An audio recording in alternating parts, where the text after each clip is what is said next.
नमस्कार विद्यार्थी मित्रांनो, कोल्हापुरातील रिपब्लिक अकॅडमीच्या ऑनलाईन प्लॅटफॉर्मवर तुमचं सगळ्यांचं स्वागत आहे. मित्रांनो, आज आपण एका संकल्पनेच्या संदर्भात माहिती घेण्यासाठी भेटलेलो आहोत. राज्यशास्त्रज्ञ वेगवेगळ्या आधारावर राज्यसंस्थांचे किंवा शासन व्यवस्थांचे वेगवेगळे प्रकार पाडतात. उदाहरणार्थ, किती माणसं शासन व्यवस्थेमध्ये आहेत. जर एक माणूस शासन व्यवस्थेमध्ये असेल तर राजेशाही, अनेक माणसं असतील तर मग ॲरिस्टोक्रसी, ऑटोक्रसी, मिलिटरी सिस्टम वगैरे टाईपचे हे प्रकार आहेत. असाच एक प्रकार की जो भारताच्या शासन व्यवस्थेचा एक पायाभूत घटक आहे आणि आपल्या दररोजच्या जगण्यामध्ये सुद्धा या प्रकाराची अनुभूती येते.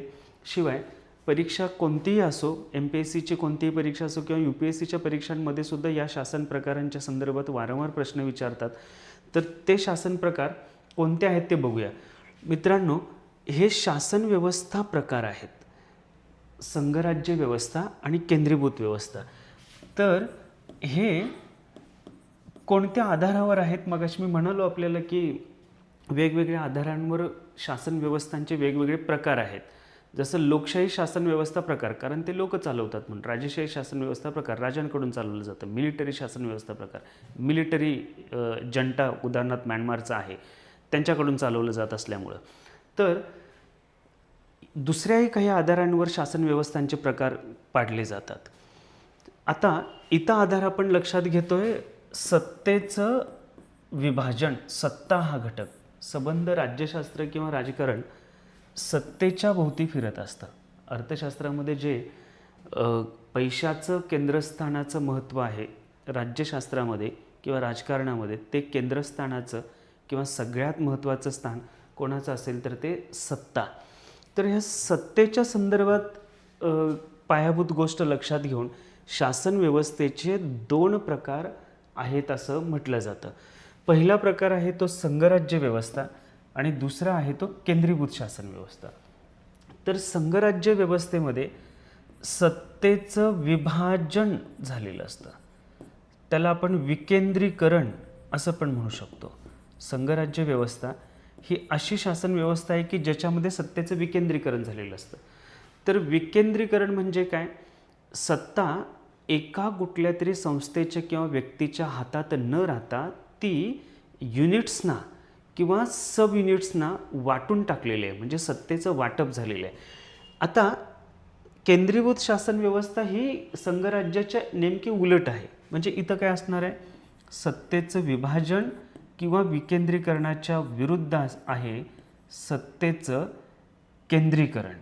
सत्तेचं केंद्रीकरण म्हणजे कॉन्सन्ट्रेशन ऑफ पॉवर. इथं डिसेंट्रलायझेशन ऑफ पॉवर, इथं सेंट्रलायझेशन ऑफ पॉवर. मग सत्ता एकाच व्यक्तीच्या हातात किंवा एकाच पातळीच्या राजकीय घटकाच्या हातामध्ये.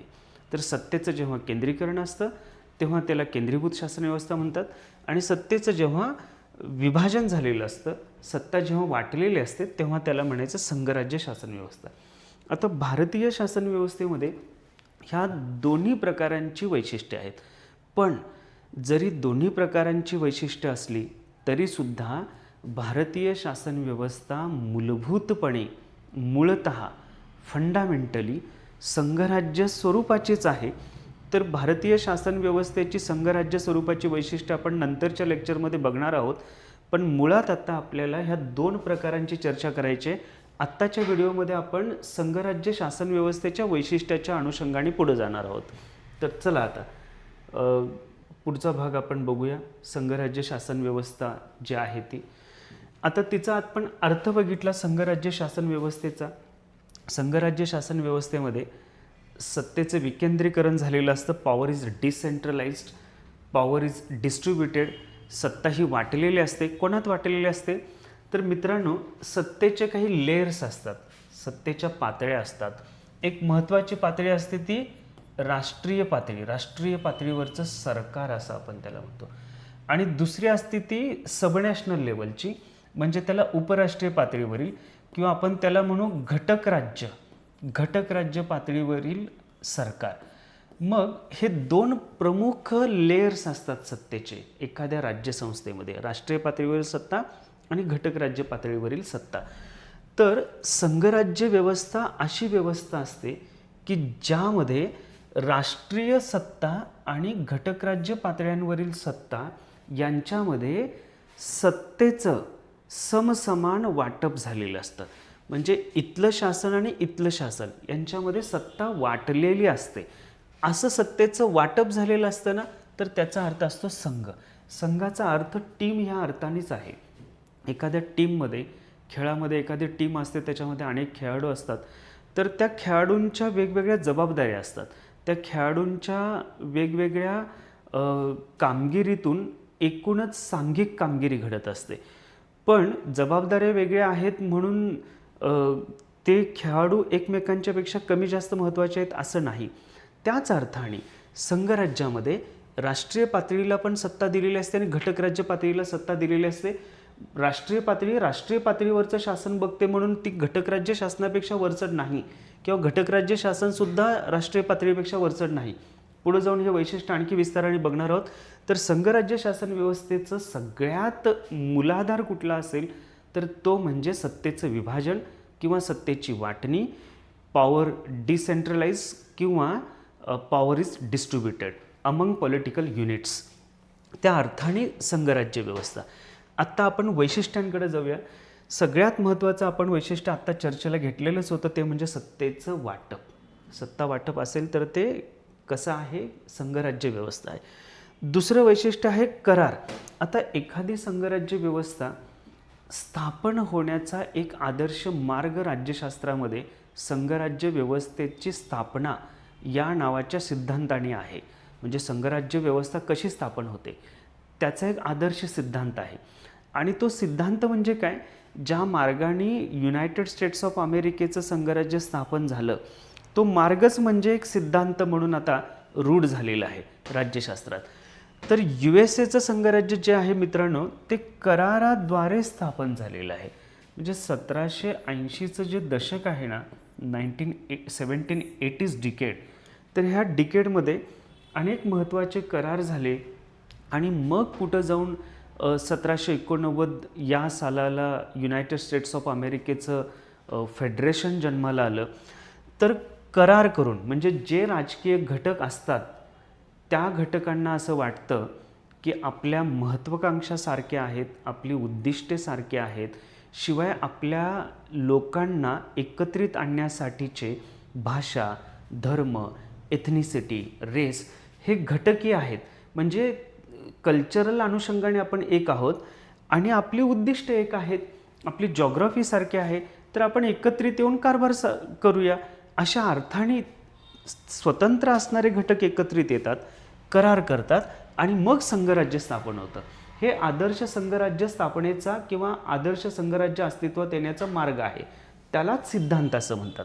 तर करार पण असला पाहिजे संघराज्य व्यवस्थेमध्ये स्थापनेसाठीचा. तिसरं महत्त्वाचं वैशिष्ट्य आहे समानता. आता संघराज्य व्यवस्थेमध्ये 2 स्वरूपाच्या समानता अचीव कराव्या लागतात. त्यातली एक समानता आपण लक्षात घेतलेली आहे सत्ता वाटपाच्या संदर्भातली.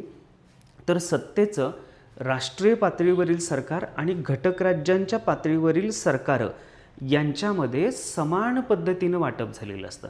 म्हणजे घटक राज्याची सरकारं राष्ट्रीय पातळीवरील सरकारापेक्षा कमी महत्त्वाचे नाहीत किंवा घटक राज्य पातळीवरील सरकार राज्य पातळीवरील सरकारांपेक्षा अधिक महत्त्वाचे आहेत असं नाही. समान वाटप आहे ते. सत्तेचं वाटपच अशा पद्धतीनं झालेलं आहे की हे दोन्ही युनिट्स समसमान पातळीवर आलेले आहेत. आता या समानतेच्या आयामाचा एक दुसरा भाग म्हणजे समानता दुसऱ्या पद्धतीने पण अचीव केलेली असते संघराज्य व्यवस्थेमध्ये.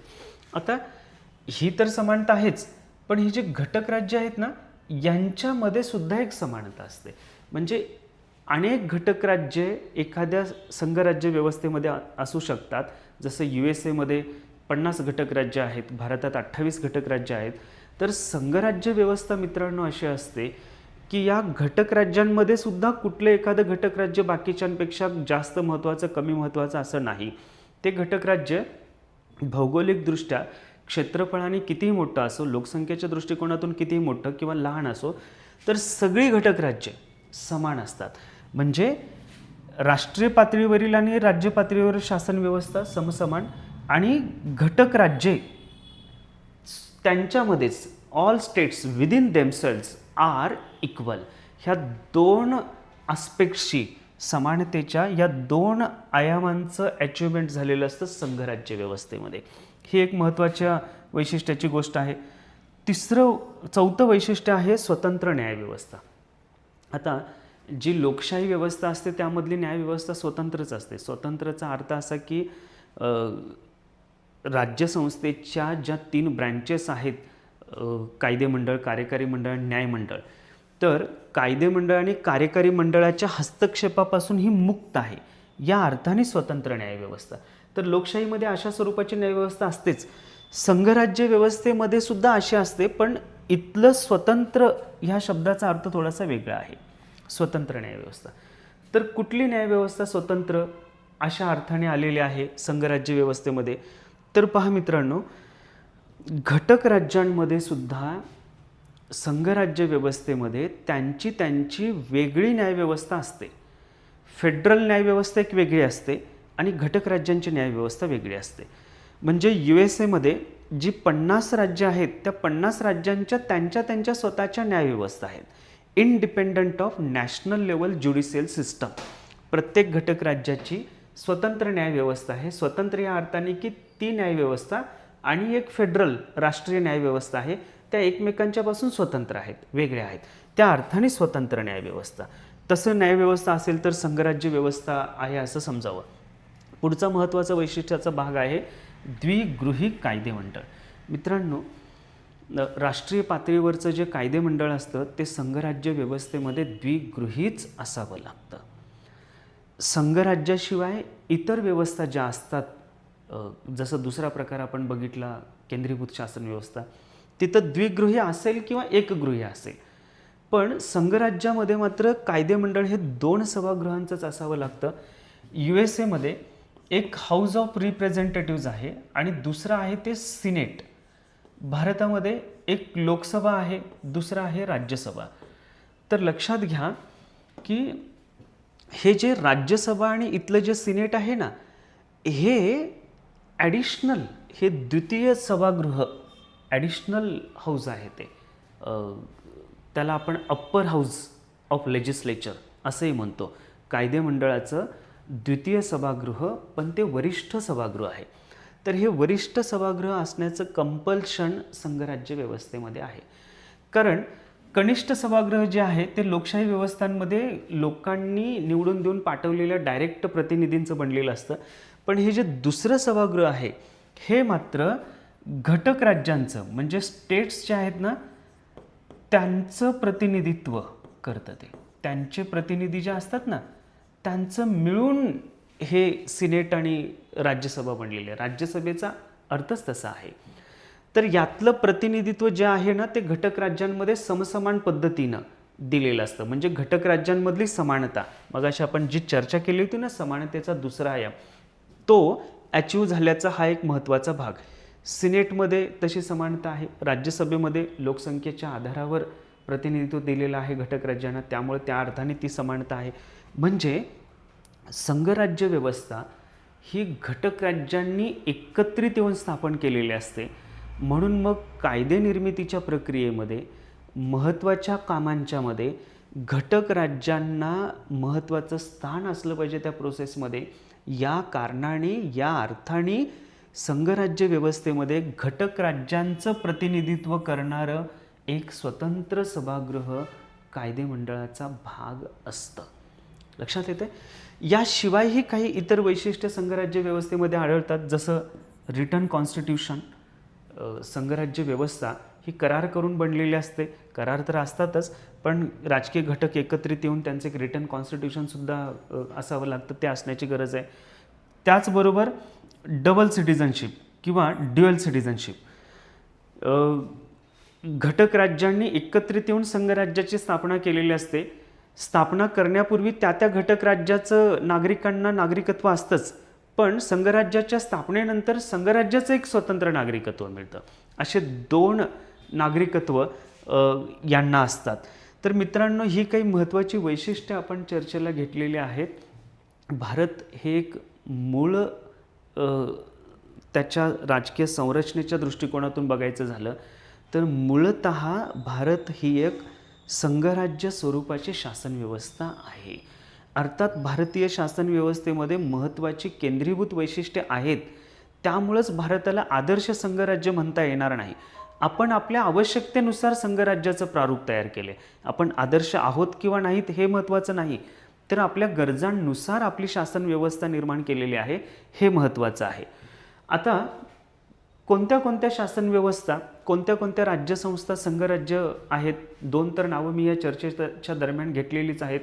एक म्हणजे United states of America USA, की जे जगातलं सगळ्यात आदर्श स्वरूपाचं संघराज्य आहे असं म्हटलं जातं. तसंच स्वित्झर्लंडसुद्धा आदर्श संघराज्य आहे असं म्हटलं जातं. शिवाय ऑस्ट्रेलिया हे एक संघराज्य आहे, कॅनडा संघराज्य आहे. आता मी म्हणालो आपल्याला भारत हे सुद्धा मूळतः संघराज्य आहे. भारतात केंद्रीभूत वैशिष्ट्ये आहेत. मित्रांनो, तर ह्या लहानशा व्हिडिओमध्ये आपण थोडक्यात संघराज्य व्यवस्था म्हणजे काय आणि त्याची महत्त्वाची वैशिष्ट्ये जाणून घ्यायचा प्रयत्न केलेला आहे. लवकरच आपण भेटूया केंद्रीभूत शासन व्यवस्थेच्या चर्चेसाठी आणि त्यानंतर भारताच्या संदर्भात ह्या 2 संकल्पना कशा आहेत तेही आपण बघणार आहोत. धन्यवाद.